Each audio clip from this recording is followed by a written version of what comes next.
বন্ধুরা কেমন আছেন? আশা করি খুব ভালো আছেন। আমরাও খুব ভালো আছি।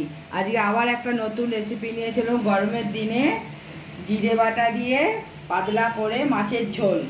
চলুন দেখাই কি কি দিয়ে করব। প্রথমেই মাছটা আমি একটু ভেজে নিয়ে রেখেছি এইসবে।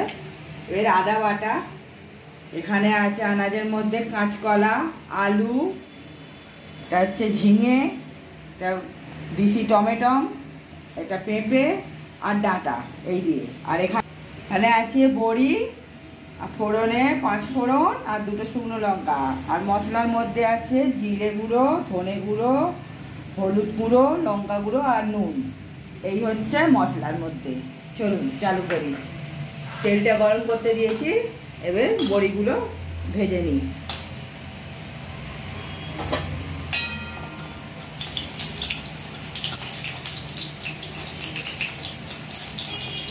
এরকম পাতলা ঝোল এই গরমের দিনে খুবই ভালো, উপকারী। এরকম খাওয়া ভালো গরমে। চলুন বড়িগুলো ভাজা হয়ে গেছে, এবার 2টো শুকনো লঙ্কা আর 5 ফোড়ন দিয়ে দিলাম ফোড়নে।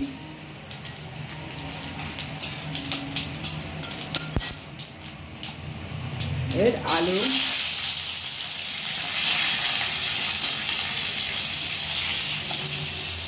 কাঁচকলা, পেঁপে আগে এই তিনটাকে একটু ভেজে নিই, তারপরে ঝিঙে দেবো। এবার ডাঁটাগুলো দিয়ে দিল, এটা একটু ভাজা হয়ে গেছে। ঝিঙেগুলো দিয়ে দিলাম। ঝিঙেগুলো একটু বড় বড় করে কেটেছি, খেতে ভালো লাগবে, দেখতেও ভালো লাগে।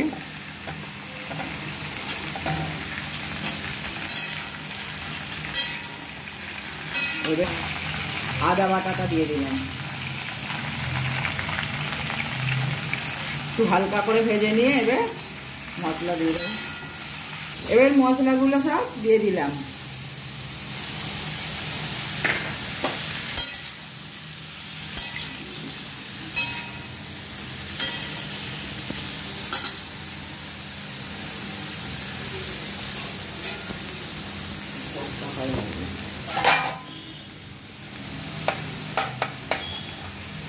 এবার টমেটোটা দিয়ে দিলাম, একটুখানি ভেজে নিয়ে এবার জল দিয়ে দেবো। ঝোল তো, ঝোল বেশি আবার ভাজবো না, বেশি ভাজলে সব উপকারিতা চলে যায়। জল দিয়ে দেবো।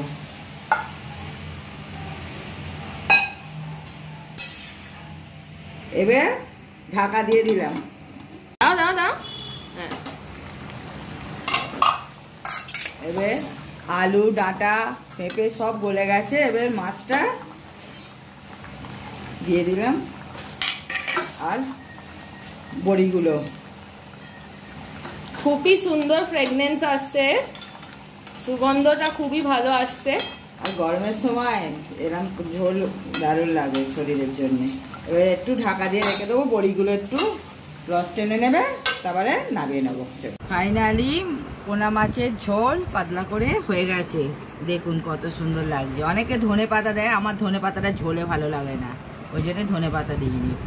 দেখুন বড়ি দিয়ে ঝোল পাতলা করে এই গরমে তো খুবই ভালো লাগে। আমার যদি রেসিপিটা ভালো লেগে থাকে, শেয়ার, কমেন্ট আর লাইক করতে ভুলবেন না। আর বেশি ভালো লাগলে একটা সাবস্ক্রাইব করতেও ভুলবেন না। চলুন এখানেই রাখছি, বাই বাই।